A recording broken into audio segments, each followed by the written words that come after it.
Welcome to This Explainer. Okay, today we're unraveling a historical true crime mystery using nothing but the hard, documented evidence. We're zooming in on the final, chaotic days of World War II in Europe, specifically the violent ends of two of the 20th century's most notorious dictators. But, we aren't just looking at how they died. We're going to explore the fascinating and honestly sometimes totally bizarre aftermath. As you'll see, we're going to dive into how missing bodies, political maneuvering, and just this desperate public need for answers birthed some of the most enduring conspiracy theories of the modern age. So, let's dive right into this. How exactly did the deaths of these two monumental figures transform into history's biggest conspiracy theories? Well, to figure that out, we have to understand the domino effect that linked their fates. The end of World War II, it wasn't some neat, orderly surrender. It was a complete and chaotic systemic collapse. And in that kind of environment, information is super scarce, rumors spread like wildfire, and the truth, it becomes incredibly malleable. Let's actually trace how this played out. Section 1. The Fall of Two Dictators. Let's walk through this absolutely crucial timeline. Picture this. On April 25, 1945, an increasingly desperate Benito Mussolini flees Milan as Allied forces advance and local partisans rise up. Just 2 days later, on the 27th, he's captured near Lake Como, and by the 28th, he's summarily executed. Now pay attention to that final date, April 30th. Just 2 days after Mussolini's execution, Adolf Hitler commits suicide in his Berlin bunker. These events aren't just a coincidence in timing. Mussolini's actions and his gruesome end directly precipitated Hitler's final paranoid choice. Section 2. Mussolini's public humiliation. So, Mussolini, along with his mistress Clara Petacci, was captured by local partisans while trying to escape into Switzerland, actually disguised in a German convoy. To really grasp the mood in Italy right at that moment, listen to what socialist partisan leader Sandro Pertini said. He declared he would deserve to be killed like a mangy dog. That really shows the intense, boiling anger of the Italian resistance. Consequently, on the afternoon of April 28th, Mussolini and Petacci were summarily executed by a communist partisan. But the story of his physical body was literally just beginning. And this brilliantly illustrates what happened next. The horrific spectacle that followed perfectly captured all that pent-up rage. The bodies were hauled to Milan and dumped in Piazzale Loreto, which was a very deliberate choice because partisans had been executed right there previously. A massive, angry crowd gathered, physically abusing the corpses before hanging them upside down from a metal girder at a service station. Now, this extreme public display of infamy was meant to definitively prove his death to the Italian people. But its secondary effect? It absolutely terrified the remaining Axis leadership. Section 3. Hitler's private bunker demise. So we have this incredibly stark contrast between these two exits. On one hand, you've got Mussolini's chaotic, highly public execution, his body displayed and abused by the masses. And then you have Hitler's exit. Learning about what happened in Milan, Hitler made a fiercely different choice. He was absolutely determined not to become a spectacle. So on April 30th, he committed suicide in private. And, following his really strict instructions, his body was immediately carried outside and burned to near ashes with petrol. Hitler successfully avoided that public humiliation, but in doing so, he created a massive information vacuum. Let's move to Section 4 and see how this builds into the hard, forensic evidence. Let's walk right through the actual scientific proof of Hitler's death. Back in May 1945, the Soviets found a jawbone fragment and dental bridges in the Reich Chancellery Garden, and these were positively identified by Hitler's own dental team.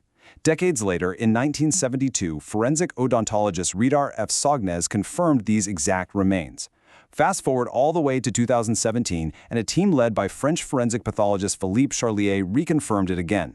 They stated that the teeth on the mandibular fragment perfectly matched a 1944 X-ray taken of Hitler. Charlier definitively put it to rest, stating, "Our study proves that Hitler died in 1945. Meanwhile, even Mussolini's body didn't get a peaceful resting place. After being so publicly displayed, he was buried in an unmarked grave. But get this, in 1946, his body was actually dug up and stolen by fascist supporters. There was a massive hunt, and authorities eventually recovered it, but they kept it completely hidden in a monastery for 11 years before finally allowing it to be interred in his hometown in 1957. So even Mussolini's physical remains were shrouded in secrecy and theft, which perfectly echoes the instability surrounding Hitler's ashes. Section 5. Fueling the conspiracy machine. Now, what's really fascinating here is this staggering statistic. 68%. 68% of Americans polled in June 1945 actually believed Hitler was still alive. Just think about that for a second.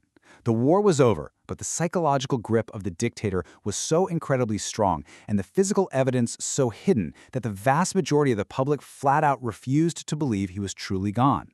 But here's the thing. That public doubt didn't just happen organically. It was intentionally manufactured. This brings us to Soviet disinformation.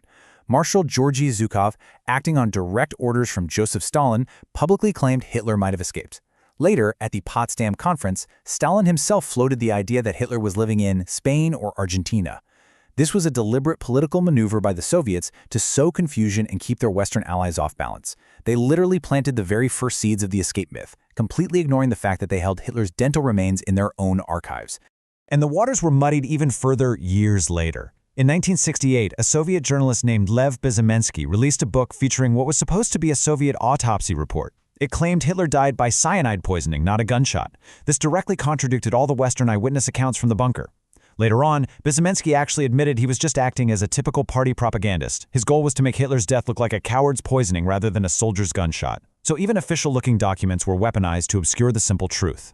Now, when official channels lie, wild theories step right in to fill the gap. For Mussolini, you have these elaborate theories that a British special operations executive hitman killed him to cover up secret letters with Winston Churchill.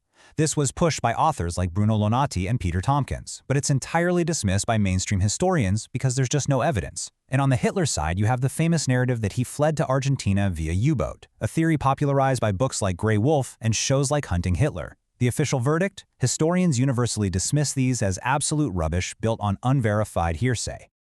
So, the absolutely crucial point here is captured by historian Richard J. Evans. He points out that these conspiracy theories, they're rarely just harmless curiosity. He notes that proponents often have strong links to extremist scenes, anti-Semitic beliefs, or even fringe groups like UFO enthusiasts who are just trying to gain attention. These myths have been kept alive by tabloid magazines for decades, proving that sensationalism is incredibly profitable and sometimes genuinely politically dangerous. Which leaves us with this final, provocative thought to consider. When historical truth is hidden by fire or stolen in the night, will conspiracies always rush in to fill the void? The chaotic deaths of Mussolini and Hitler show us that an information vacuum is a really dangerous thing. It connects directly to how we process fake news and disinformation in our world today. Because when the hard evidence is obscured, people will just build their own realities. Thank you so much for joining me on this explainer. Keep asking the hard questions and always keep looking for the evidence.